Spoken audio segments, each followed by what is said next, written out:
እንዴት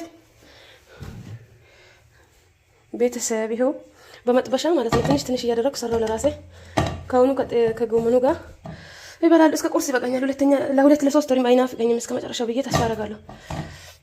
እና አሁን ጎመኑን ደግሞ እናስቀምጣለን። ውሃ አንሺ ይሄን ላስቀምጥ። አሰላሙ አለይኩም ወራህመቱላሂ ወበረካቱ። ውድና የተከበራችሁ ቤተሰብ እንዴት ናችሁ? ደህና ናችሁ? አልሐምዱሊላህ ከኔ ጋር ሁሉ ሰላም፣ ሁሉ መልካም። በያላችሁበት ዓለም ዳርቻ ሰላማችሁ ብዝት ትርፍርፍ በልኝ እያልኩኝ ዛሬ በደንቀሌ ነው መጣሁት። የ50 ብር ደንቀሌ ይዋትማ የ50 ብር ደንቀሌ እና ፈልጌ እንዴት እንዳገኘው ብታው ማንንም አይበላም፣ ለራሴ ነው። ጉድ ነው የዛሬስ ጉድ ነው። እንደዚህ ነው ወይ ቢያደርገው? እስቲ የልጅ እናቱ የሆናችሁ እናቶች እስቲ ኮሜንት ላይ አስቀምጡልኝ። እንደዚህ ነው ዝም ብሎ ነገሮች ዝም ብሎ ይናፍቃችኋል? ዝም ብሎ ያምራችኋል? እስኪ ንገሩኝ በእናታችሁ። ወልዳችሁ የሚታውቁ ኮሜንት ላይ አስቀምጡልኝ። እና ደንቀሌ እንዴት እንዳማረኝ። ደንቀሌ በጨው ብቻ የተሰራ ማለት ነው። በጨው ብቻ ይሰራል። ትንሽ ዘይት ጠብ ተደርጎ ከዛ ደግሞ ቃሪያ እንደዚህ ታቀርባላችሁ። ከዛ ከቂጣ ጋር ደንቀሌውን ትበላላችሁ። ቃሪያውን ደግሞ ሀኛ አርግታ እንደዚህ ትበላላችሁ ማለት ነው። ድሮ እንበላ ነበር። እንዴት እንዳማረኝ እንዴት እንደናፈቀኝ። ስንት ቀን ሆነ? ሳምንት ሆነ እኔ ያመጣለሁ እያልኩ ለሌላ ጉዳይ ገበያ እየሄድኩ እየረሳው ዛሬ ተሳክቶልኝ አመጣሁላችኋለሁ። እና እንዴት ናችሁ? ደህና ናችሁ? ሰርተን እንበላለን። በመጥበሻም ቢሆን 1 2 3 ቂጣ ሰርተን ጋግረን እንጀራ አለ። እንጀራ አይኑን ነው ያስጠለኝ። እንጀራ እንዴት እንዳስጠለኝ ቢታው የሆነ ነገሮች ነው የምበላው። እና እናንተም እንደዚህ አርግታችሁ ነበር እናቶች? እስቲ ኮሜንት ላይ አስቀምጡልኝ። እኔ ግራ ተጋብቻለሁ። በአሁኑ ነው ገና ካሁኑ ግራ ተጋባው። እንጀራ በጣም ነው የሚያስጠለኝ፣ መብላት አልፈልግም። የሆነ ሰላጣ የሆነ ዳቦ በኔቶላ በለውዝ ቅቤ ምናምን ሰላጣ ቡካቶ የሆነ ነገር በቃ ሽፎ ነገር ነው ማለት የቤት ምግብ የመጀመሪያ ምግብ በጣም ነው ያስጠለኝ። ቂጣ በጎመን የሆነ በቃ ዝም ብሎ የሚያምረኝ ነገር ብዙ ወጪ ጥሩነቱ ብዙ ወጪ የማያስወጣ ነገር ነው የሚያምረኝ። ስጋ ቁርጥ ክትፎ ምናምን ነው የሚናፍቀው ለሰው። እኔ እሱ አይደለም ኮተት ነገር ነው ማይገኝ ነገር ነው የሚናፍቀኝ። እቺን ደንቀሌ እንዴት እንዳገኘው ገበያ ላይ ብዙም አልገባም። ጎመን ነው ያለ እንጂ ይሄ ደንቀሌ የሚባለው አልገባም። ገባችሁ? ወይኔ እንዴት እንደፈለኩት ብታው። በስንት መከራ ነው አገኘኋት። እቺን እንደዚህ ቲናሪ አርግተን እትጉት ቲናሪን መጥኔን ገፌን ነው ከዛ ቃሪያ ገሜናን ነው ሲለጋጤ ነው ስጋ ሆነብኝ ወላሂ። እና አንዳንድ ኮሜንተሮች ማለት ነው ስርዓት የሚባል ነገር አለ። ስርዓት ያዙ። የማውን ኮሜንት ቤቴ ላይ አትጻፉ። ችግር ካለባችሁ ፐርሰናሊ ችግራችሁን ደውላችሁ በቁጥሬ ንገሩኝ። ኮሜንት ላይ አንዳንድ ልጆች በትላንትናው ቪዲዮ ዝም ብሎ በጅልማ ሰው እንደ ሰውን መጥፎ ኮሜንት ያስቀምጣል፣ ይሰድባል። ስራ የላችሁ? የሰውን ቀልብ ከምትሰብሩ የሰውን ልብ የሚነካ የሆነ ማይደስ የማይል ጽሁፍ ከምጽፉ አሳልፉ። ቪዲዮ ማይመቻችሁ ቪዲዮ አሳልፉ። ግዴታ የለባችሁ። አንዳንድ የምትሳደቡ ማይሞች ማለት ነው። ሲጀመር አዋቂዎች አይሳደቡ። አንዳንድ ማይሞች አሉ እና እንዳትሳደቡ። እኔ የሚሳደብ ሰው አልወድም። ኮሚኒቲ ደግሞ ስድብ ኮሜንት አያስቀምጥም። እንዳትለፉ ልንገራችሁ ብዬ ነው። ኮሚኒቲ ያጠፋል፣ እንዲያጠፋ አድርጌያለሁ። አንድ ስድብ ኮሜንት የሰደበኝ ኮሜንት አንድ አይቀመጥም። ሲጀመር ብትሰድቡኝ፣ ምክንያቱም እኔ አልወድም። ማንንም አልደርስም፣ ማንንም አናካም። ካናካዋችሁ ለምን ትነኩኛላችሁ? ስለዚህ ስርዓት ያዙ። አንዳንድ ኮሜንተሮች በትላንትና ጎዲያ ቪዲዮ አይቼ ነው እና አንዳንዶቹ ዝም ብላችሁ ችግራችሁ ምን እንደሆነ አላውቅም። የሆነ የሚያስጠላ ኮሜንት የስድብ ኮሜንት የምታስቀምጡ ስላየው ነው ይላችኋለሁ። የሰሞኑ ሳል ልኬን እያስገባ ነው ወላሂ። እያችሁ ትዝታ አለባችሁ ነው።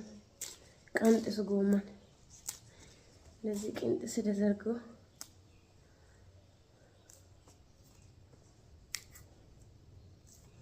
እና እንዴት ናችሁ መዳም ቅመሞችዬ? ደህና ናችሁ ወይ አላችሁ ወይ?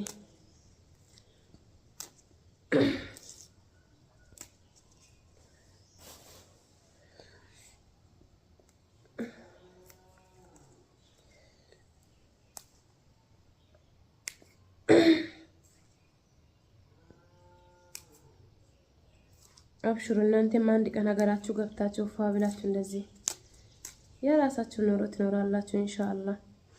የማያልፍ የሚመስሉ ቀናቶች ያልፋሉ። የማያልፍ ነገር የለም። እኛ የዛሬ 6 ዓመት በፊት የሚያልፍ አይመስለኝም ነበር። የስራ ብዛቱ፣ የሰዎች ጨዋቱ ብቻ ብዙ ነገሮች አልፈናል። የሚያልፍ የማይመስሉ ቀናቶች አልፈው ይኸው ዛሬ ላይ አለን እና ስለዚህ ጠንክሩ፣ አብሽሩ። ትኩረታችሁን ደግሞ አላማችሁ ላይ አድርጉ። ትንሽም ትሁን አላማችሁ ላይ አድርጉ። ጊዜያችሁን እድሜያችሁን አታባክኑ። ሁሉ ጊዜ ነው የሚላችሁ ወላሂ እድሜያችሁን ጊዜያችሁን አታባክኑ። በጊዜ አላማችሁን በተወሰነ ትንሽ ከተለወጣችሁ ሀገር ግቡ። ሀገር ለመግባት ሞክሩ። አመት በአመት እዛው ይቀየራል። እድሜያችሁ ነው የሚሄደው። እድሜው በሄደ ቁጥር ደግሞ ለእናንተ የሚጎልባችሁ ነገር አለ። ነገ ሴት ልጅ እስከሆናችሁ ድረስ ማለት ነው። ሴት ልጅ ስታገባ ስትወልድ ብቻ ብዙ ነገር ይጠብቅባችኋል። ስለዚህ እድሜያችሁ ሳይሄድ ትንሽ ሸቃቅላችሁ ለእናት ለአባታችሁ የተወሰነ ኑሯችሁን ከለወጣችሁ ለራሳችሁ ትንሽ ነገር አድርጋችሁ ሀገር ለመግባት ወስኑ እላችኋለሁ። እድሜያችሁን አንድ መዳም ቤት እንዳትጨርሱ። ዛሬ ላይ ይቆጨኛል ወላሂ ያኔ የሰራሁት ስደት ላይ የሰራሁት ማለት ነው። ምክንያቱም እዛ ምንም አይታያችሁም። የራሳችሁን ኑሮ መታችሁ መኖር ሲጀምሩ ነው የሚታያችሁ ሁሉም ነገር፣ ድካሙን፣ በሽታውን። ይሄ ብርዳው የሚያስለኝ እዛ ድሮ የጀመረኝ ነው። እዛ ጀምሬ ሲታከም ነበር፣ ግን ምንም ለውጥ የለም። ብርድ ነው ይላሉ፣ ምንድን ነው ይላሉ፣ የሆነ ነገር ይላሉ፣ መድኃኒት ይሰጣል። ምንም እዚህም ከመጣው እየታከምኩ ነው፣ ግን እስከ ዛሬ አልለቀቀኝም። ባይገርማችሁ ሳል ማለት ነው ብርድ በቃ። ጠዋት 11 ሰዓት እንነሳ ነበር፣ እዛ 10 ሰዓት እንነሳ ነበር። መግሪብ አዛን እያለ ነው እና ብርድ ነው ይላሉ፣ ግን መድኃኒት ሰጥቶም ከላይ ዞር አይልም። በአመት አንድ ጊዜ 2 ጊዜ ቆይቶ ይመጣል፣ ያስይላል። ኩላሊት ብቻ ስንት ነገር አለ ስደት ላይ። ብዙ በሽታ ነው፣ ከብሩ በላይ በሽታ ነው ይዘን የምንመጣው። ስለዚህ ጥንቃቄ አድርጉ። ትንሽ ከሸቃቀላችሁ ቶሎ ሀገር ለመግባት ጥረት አድርጉ እላችኋለሁ። ይሄ የእህታችሁ ምክር ነው። ዓመት አንኖርም፣ ከዕለታት አንድ ቀን ትተን እንሄዳለን። አላህ ተለወጡ ካለ ሀገር ቤትም ትለወጣላችሁ። ስደት ላይ ስለሰራችሁ አይደለም የምትለወጡት። ዋናው ጠንካራ መሆን፣ በትንሹም ስራ ተፍ ማለት፣ መሯሯጥ፣ በቃ ስራ መስራት፣ ስራ የሚሰራ ስራ የሚወድ ታታሪ ጠንካራ ሰራተኛ አይታችሁ ማግባት። ስታገቡም ዝም ብላችሁ አይደለም፣ በኋላ የምትቸገሩት እናንተ ናችሁ። ስለዚህ አብራችሁ እየሰራችሁ ሀገራችን ላይ ሀብታም መሆን ትችላላችሁ። እኔ አሁን ከስደት ያመጣው ነገር እዚህ አሁን የሚኖረው ምንም እየተጠቀምኩ ያለው ነገር ምንም የለም ከስደት ማለት ነው። ይሄ ዩቲዩብ ነው። ስደት ላይ ከፍቼ እየሰራው የነበረው ዩቲዩብ ነው። ስራዎቻችን አንዳንድ ነገር ለማስተዋወቅ ጠቅሞናል፣ እውነት ነው። ግን ስደት ላይ ሰርቼ የመጣው ነገር ነው ብዬ ዛሬ ቁጭ ብዬ የሚበላ የስደት ነገር የለም። ግን አንድ ነው 2 ቦታ ያን የገዛሁት አለ፣ እስከዚህም አልሸጥኩትም እንደው። ከዛ ውጪ ወላሂ እዚህ እየሰራን ህይወታችን መኖር እንችላለን፣ የፈለግነውን ማድረግ እንችላለን። ገባችሁ? ስለዚህ ብዙ አትጨናነቁ። የተወሰነ ከተለወጣችሁ መታችሁ አግቢታችሁ ህይወታችሁ ኑሩ። የውሳኔ ሰው ሁኑ እላችኋለሁ። ምክንያቱም ወላሂ ከባድ ነው። ስደት ላይ በቆያችሁ ልክ በሽታ ነው የምትሸከሙት። በሽታ ከብሩ በላይ ወገቤ ያመኛል፣ ገና ስንት ነገር። ኧረ ቢስሚላህ። ስደት ላይ ቆይታ መጣች ልጅ አንዳንዱ ነው እንጂ ከ190% ልጅ ቶሎ አይቀመጥም። ብዙዎቹ ወላሂ ልጅ ብትፈልግ ስደት ላይ ቆይታ መታ ያገባችው ሴት ልጅ ቶሎ አይቀመጥላትም። ብዙዎቹ ከኔም ጭምር አሁን አስባችሁታል። ስደት ላይ 10 አመት 12 አመት 15 አመት በቆያችሁ ልክ እድሜያችሁ የሆነ ነገር እየጎደለባችሁ ነው ውስጥ ላይ። ስለዚህ ቼክ አድርጉ፣ አስቡበት እላችኋለሁ። ይሄ ምክሬ ነው ወላሂ። እና ደንቀሌን ከቀነጠስኩ በኋላ እንገናኝ። ወሬ ያስኩባችሁ አያምርም ባለ ደንቀሌው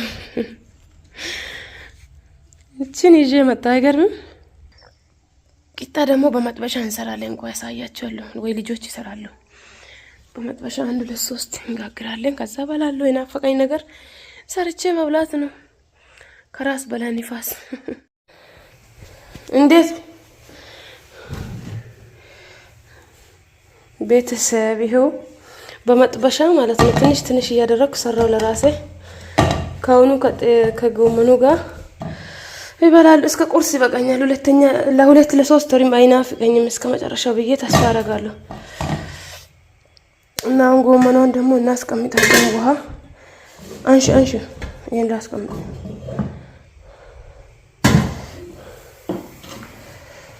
ጎመኗን ብስል አርግተናት ከቃሪያ ጋር ሙሽሽት አርግተን ነው የምንበላው። የሚያምር ቂጣ ነጋገርኩት። ማሻአላ እዩ። አያምርም?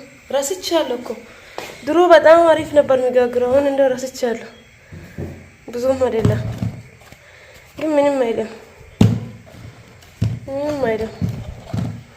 እና ይላችኋል። ጨለማ ሰካችሁም እንዴ? አምፖሉ ምንም አያሳይም። ላይክ ሼር እያረጋችሁ ከኔ ጋር ሆኖ ጎመኑ ሲበስልም አሳያችኋለሁ። ከተፈለገ አብስተን አሁን ከበሰለ መብላት ብቻ ነው። ውሃው ከፈለ እንጨምራለን። ትንሽ ጨው ዘይት እናደርጋለን። በቃ